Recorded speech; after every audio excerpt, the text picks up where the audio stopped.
நாம் உடனே கிளம்ப வேண்டும். இனி இந்த கிரகம் பிழைக்க வாய்ப்பே இல்லை. நாம் இதை செய்துதான் ஆக வேண்டுமா? நமக்கு இதை தவிர வேறு வழியே இல்லை.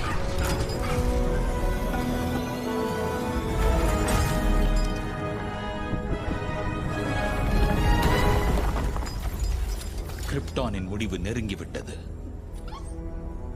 ஆனால் என் அன்பு மகன் நீடூடி வாழ்வான்.